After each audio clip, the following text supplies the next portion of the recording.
માત્ર એવા ગીતોની વાત કરીએ જે ટાઈમ કેપ્સ્યુલમાં જવાને લાયક છે. ટાઈમ કેપ્સ્યુલ ખબર છે? ટાઈમ કેપ્સ્યુલ એટલે કે એક કન્ટેનર જેમાં માનવજાત પોતાની શ્રેષ્ઠતમ રચનાઓ, શોધ, સ્મૃતિઓનો એક સંગ્રહ બનાવે છે અને પછી એને એક સુરક્ષિત જગ્યાએ મૂકી દે, જેથી આવનારી પેઢી જ્યારે ત્યારે આપણી ગેરહાજરીમાં એ મેળવે ત્યારે જુએ અને સમજે કે આપણે આ કક્ષાનું કામ કરીને ગયા છીએ. હવે તમે સમજી શકો છો કે આ કલેક્શનમાં કેવા ગીતો હોવા જરૂરી છે. હું એવા ગીતો તમારી સાથે શેર કરીશ. એન્ડ ઓફકોર્સ એ આ કલેક્શનમાં કેમ એનું કારણ અને એ ગીતની એક ઝલક સાથે. આ કલેક્શનનું પહેલું ગીત છે ફિલ્મ ક્રિમિનલથી. આ ફિલ્મ આવી હતી 1994માં. એનું સંગીત આપ્યું હતું એમ કીરાવાની.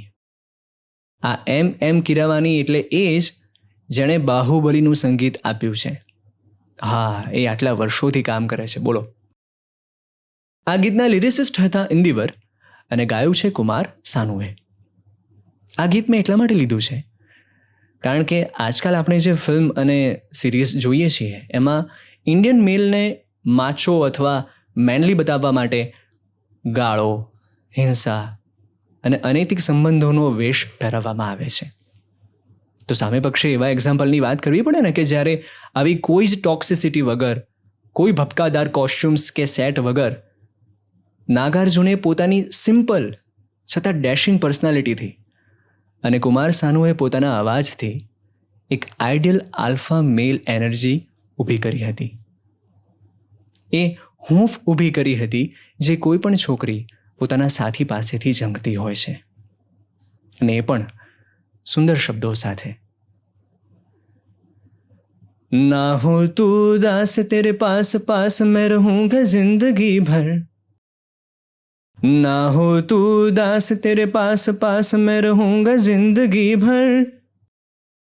सारे संसार का प्यार मैंने तुझी में पाया. तुम मिले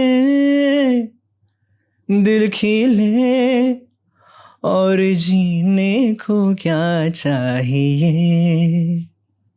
हाँ तुम मिले दिल खिले और जीने को क्या चाहिए.